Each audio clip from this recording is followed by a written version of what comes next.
Hello दोस्तों, आपका स्वागत है हमारा चैनल सक्सेस मस्ट में। आज इस वीडियो में लेकर आए हैं भारतीय राज्य व्यवस्था से राष्ट्रपति से जितने भी क्वेश्चन बनते हैं सब इस वीडियो में कवर किया गया है, जो सभी प्रतियोगी परीक्षाओं के लिए समान रूप से उपयोगी होंगे। चलिए वीडियो स्टार्ट करते हैं।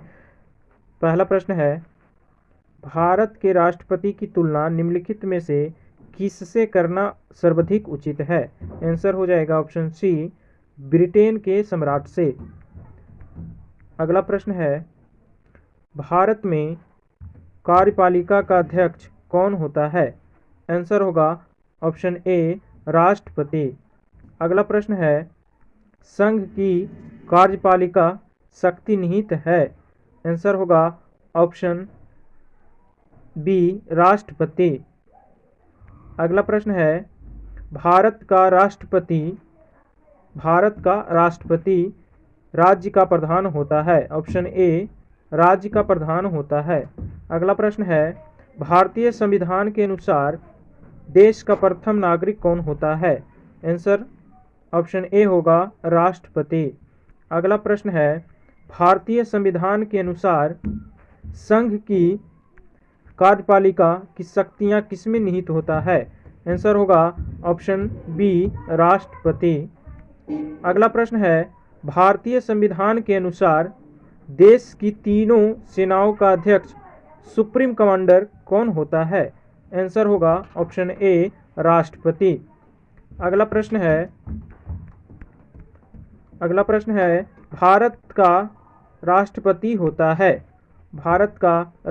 होता है ऑप्शन बी, राज्य का संवैधानिक अध्यक्ष। अगला प्रश्न है, भारतीय सशस्त्र सेनाओं का सर्वोच्च कमांडर कौन होता है? आंसर होगा ए, राष्ट्रपति। अगला प्रश्न है, भारत के राष्ट्रपति के लिए आवश्यक योग्यता नहीं है?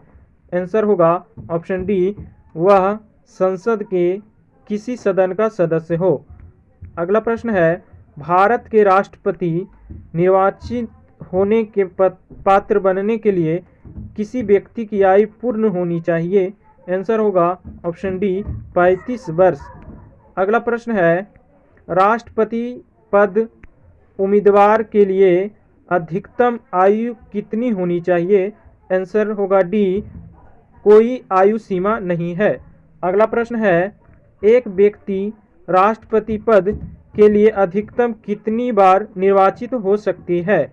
आंसर होगा ऑप्शन डी, कोई सीमा नहीं है। अगला प्रश्न है, राष्ट्रपति का निर्वाचन किस प्रकार का होता है?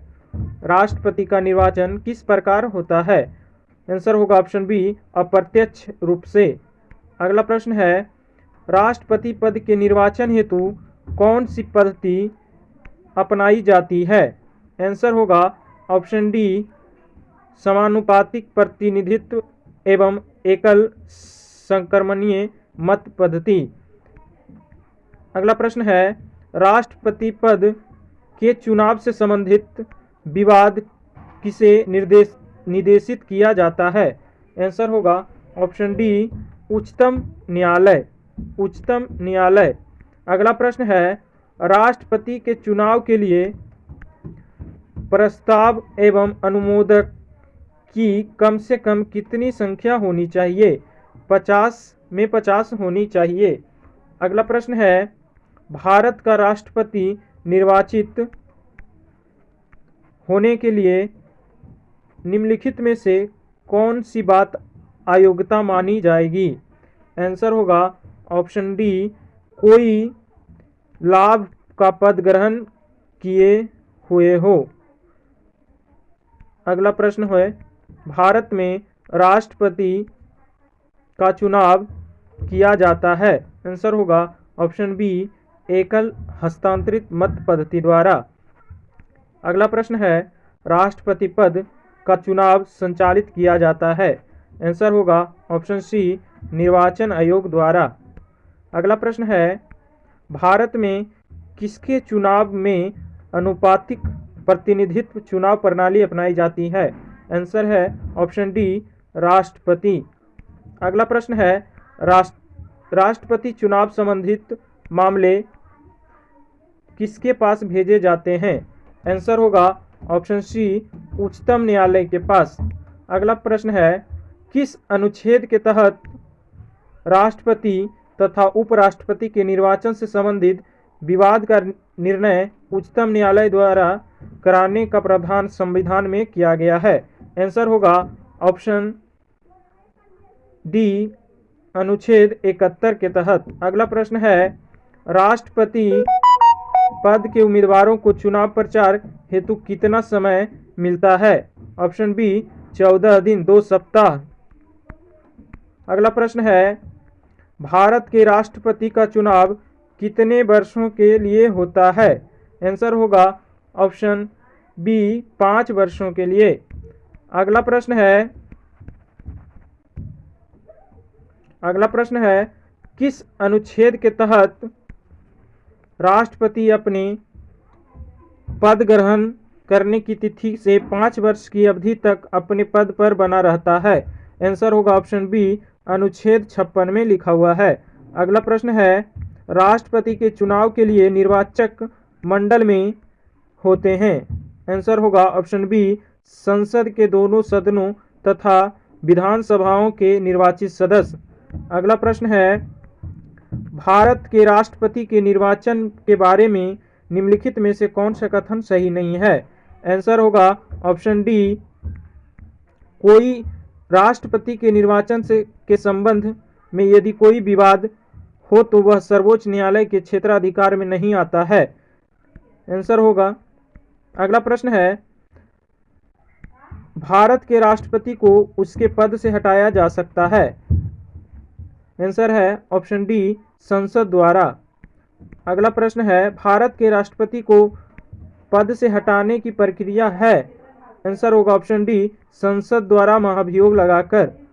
अगला प्रश्न है, संविधान के उल्लंघन के लिए राष्ट्रपति विरुद्ध अभियोग कार्यवाही किसमें शुरू की जा सकती है? आंसर होगा ऑप्शन सी, संसद के किसी भी सदन द्वारा। अगला प्रश्न है, राष्ट्रपति को हटाया जा सकता है? आंसर होगा ऑप्शन डी, महाभियोग द्वारा। अगला प्रश्न है, राष्ट्रपति पर महाभियोग किस आधार पर लगाया जा सकता है? आंसर होगा ऑप्शन बी, संविधान के अतिक्रमण करने पर। अगला प्रश्न है, राष्ट्रपति पर महाभियोग की प्रक्रिया किस देश के संविधान से ली गई है? आंसर होगा ऑप्शन ए, अमेरिका। अगला प्रश्न है, भारतीय राष्ट्रपति को किस परिस्थिति में अपने पद से त्यागपत्र देना पड़ता है? आंसर होगा ऑप्शन ए, महाभियोग लेने पर। अगला प्रश्न है, कार्यालय पूर्ण होने पर पहले भारत के राष्ट्रपति को उनके पद से कौन हटा सकता है? आंसर होगा ऑप्शन डी, संसद द्वारा महाभियोग लगाकर।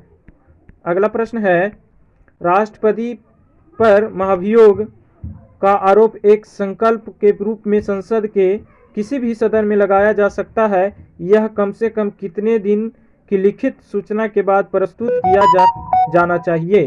आंसर होगा ऑप्शन बी, 14 दिन। अगला प्रश्न है, सदन में राष्ट्रपति के विरुद्ध महाभियोग प्रस्ताव पास करने के लिए कितने सदस्यों का समर्थन चाहिए? आंसर होगा ऑप्शन बी, सदन के कुल सदस्यों में से कम 2/3 सदस्य। अगला प्रश्न है, भारत के राष्ट्रपति को कार्य अवधि की समाप्ति के पूर्व भी पद से हटाया जा सकता है? आंसर होगा ऑप्शन सी, महाभियोग द्वारा। अगला प्रश्न है, किसी व्यक्ति के राष्ट्रपति के रूप में चुनाव को अवैध घोषित किए जाने की स्थिति में उसके द्वारा अपना चुनाव अवैध घोषित किए जाने के पूर्व के कृत्यों की क्या संवैधानिकता है? आंसर होगा ऑप्शन बी, यह कृत्य विधिमान्य होगा।